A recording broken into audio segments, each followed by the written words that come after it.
7:54. Vamos a recibir a Jessica Esquivel Alonso, directora del Centro de Derechos Civiles y Políticos, CEDEPOL, de la Academia Interamericana de Derechos Humanos, en el contexto sociológico. Contexto sociológico. Muchísimas gracias a quien es la directora del Centro de Derechos Civiles y Políticos de la Academia Interamericana de Derechos Humanos, Jessica Esquivel Alonso, por su presencia con nosotros para hablar sobre los límites de la real malicia a la libertad de expresión a la luz del caso decidido por la Suprema Corte de Justicia de la Nación con referencia a Sergio Aguayo. Jessica, saludamos. Arturo González, Manuel Serrato, Marcela Pámanes, pues muy interesados en esta argumentación y además muy interesados en conocer cuál es la definición de este concepto de real malicia. Sí, muchísimas gracias, Marcela. Te saludo con gusto a ti y a Manuel. Arturo también, por supuesto. Gracias por la invitación. Pues Buenos bien, días. esta sentencia es una sentencia, a mi juicio, destacada. El caso de Sergio Aguayo contra Humberto Moreira resulta sentar un desarrollo adicional a, como bien apuntas, a la real malicia o malicia efectiva. Para esto, bueno, pues hay que señalar primero que dentro de los distintos análisis que se puede hacer desde el punto de vista jurisdiccional, cuando se habla de los límites a la libertad de expresión, pues existen ciertas fronteras que no se deben rebasar, como es la imputación de delitos, aquellas ocasiones grave afectación al interés público, entre otros. Y en el análisis de cada una de estas posibles expresiones que pueden generar algún conflicto de estar o no tuteladas por la protección de la libertad de expresión, pues las autoridades jurisdiccionales tienen que hacer un análisis de contenido para identificar aquellas características que podrían efectuarlas de la protección constitucional. Existen varios test, un test de veracidad, un test de proporcionalidad y en este caso un test de la real malicia. ¿Qué significa efectivamente que una información es falsa y que se publica a sabiendas de su falsedad o con total negligencia de que no se ha contrastado y efectivamente es falsa? Uh-huh. En el caso que nos ocupa, del asunto que resolvió el 16 de marzo la Suprema Corte, era precisamente, en primer lugar, identificar en una columna de opinión los hechos y las opiniones, porque efectivamente los hechos se pueden contrastar con la realidad y incluso existe un deber de probar su veracidad. Pero las opiniones no entran dentro de este análisis. ¿Qué sucede en la columna cuestionada? Pues encontramos ambas cosas, ¿no? Y, en primer lugar, en esta controversia, uno de los tribunales que conoció del asunto, pues no hace la distinción entre hechos y opiniones, por eso condena.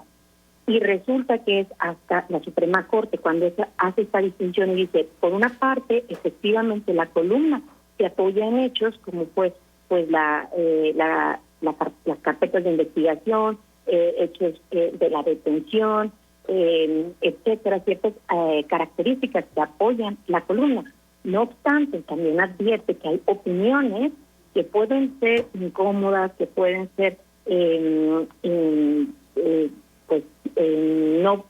no recibidas con agrado, porque justamente pueden expresar golpes bajos, por así decirlo, pero que estos entran dentro de la libertad de expresión. ¿Qué es lo que sucede? Pues bien, dice, por una parte tenemos que, aunque es una columna de opinión, se están dando hechos y además podemos o no entrar a calificar cada uno de los adjetivos que utiliza el periodista para referirse a este personaje público, pero lo cierto es que no está diciendo mentiras. Entonces, ¿qué es lo que aplica aquí a juicio de la Corte?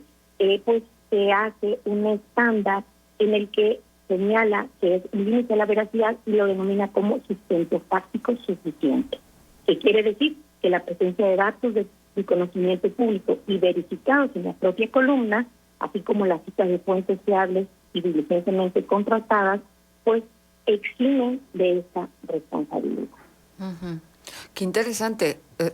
Y por cierto, pues ahí está ya una ley que se está decidiendo en función de hacer la diferenciación, la distinción en los espacios, por ejemplo, radiofónicos, que no entiendo todavía cómo podría ser, entre lo que es el dato y la información, el dato duro, verificable, comprobable, frío, y la opinión por ejemplo, de quienes estamos en esta mesa, que tendría que haber una división para que el público pudiera distinguir entre lo que es la información real y lo que es la opinión. Me parece un galimatías, me parece... Ya voy con los calificativos. Me parece muy difícil que realmente se pueda hacer operativamente en el fluir, por ejemplo, de un espacio. En una columna podría ser distinto, pero no es pensar que el público no tiene el criterio suficiente como para distinguir una cosa de la otra cuando se hace una interpretación mezclando el dato con la opinión. Pues mira, la realidad es que esta situación es muy difícil. Hay muchísimo debate teórico en torno a la libertad de expresión. Ciertamente existen pues mayores desarrollos, por ejemplo en España, donde efectivamente se hace la diferencia entre el derecho a la información y el derecho a la libertad de expresión. Es decir, la libertad de expresión encaja en todas aquellas opiniones, juicios de valor, etcétera. Y en el derecho a la información es donde se habla específicamente de hechos. Ciertamente en la labor del periodista pues esta situación resulta muy compleja, ¿no? En el día a día. ¿Qué es lo que se hace? Estos análisis ordinariamente se exigen cuando hay controversia. Lo ordinario es que se pugna por una libertad de expresión abierta, vigorosa, lo más amplia posible. Pero la realidad es que cuando existen justamente estos conflictos de derecho entre la libertad de expresión y los derechos de la personalidad, en donde podemos encontrar el honor, la propia imagen, la intimidad, es aquí cuando hay que hacer este análisis. Pero eso es un análisis jurisdiccional y excepcional. No es de recibo que se esté constantemente pues replicando. Incluso la propia sentencia lo dice.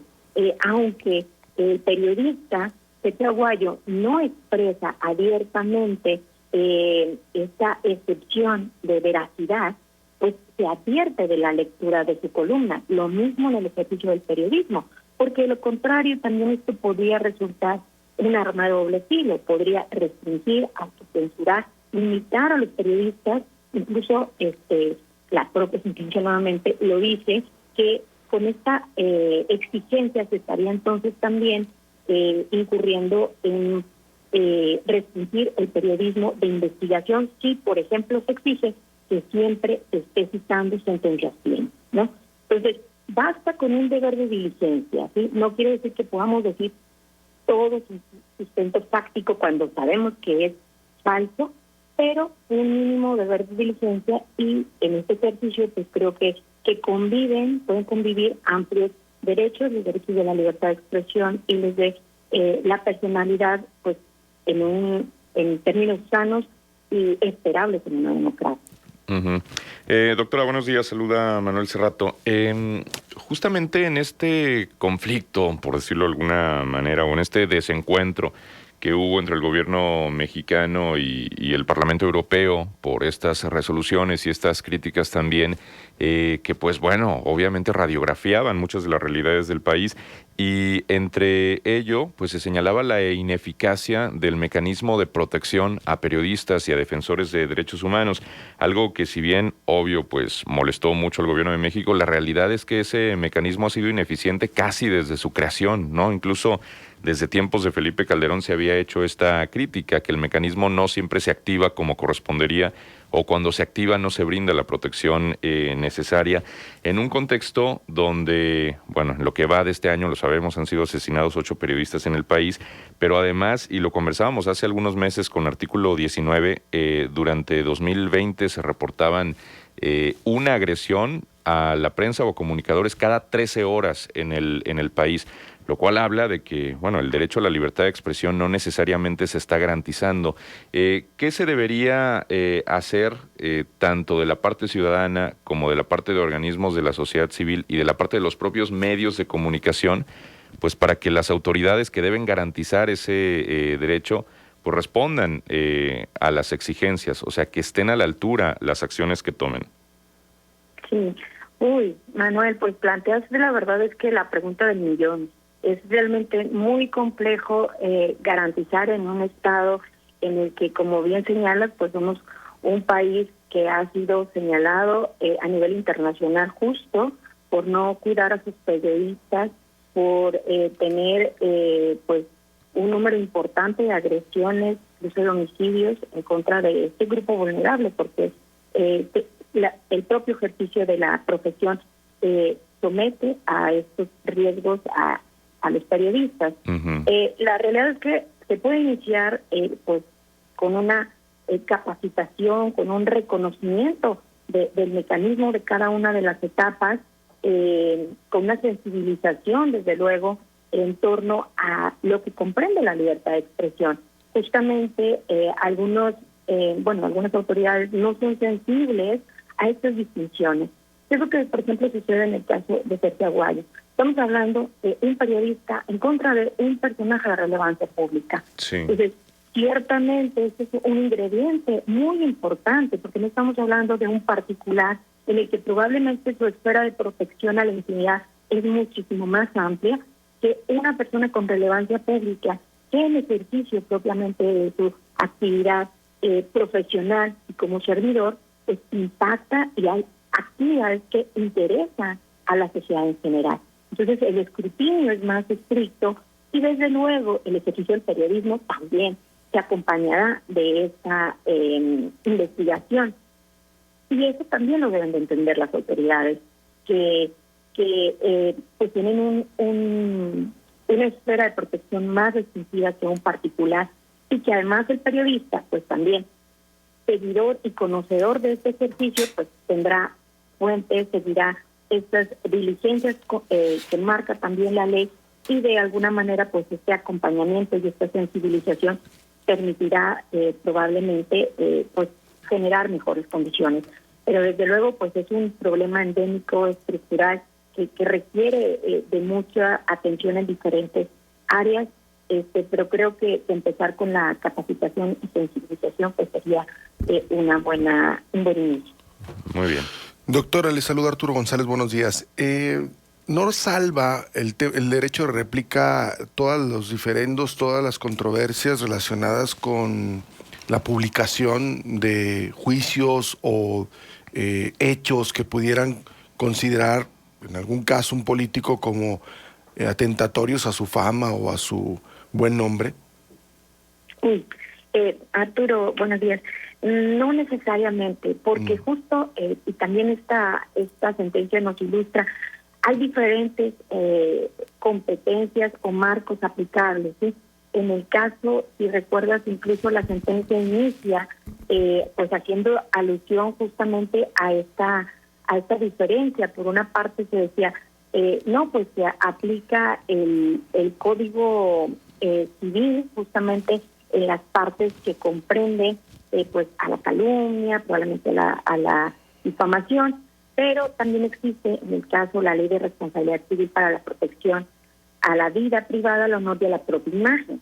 El alcance que tienen ambas leyes es distinta, es significativamente menor las sanciones, por así decirlo, de responsabilidad civil, que las que comprende el Código Civil. ¿Qué quiero decir con esto? Por ejemplo, en el caso de Sergio Aguayo, en primera instancia se aplicó erróneamente el Código Civil y por eso teníamos una cuantificación de 10 millones.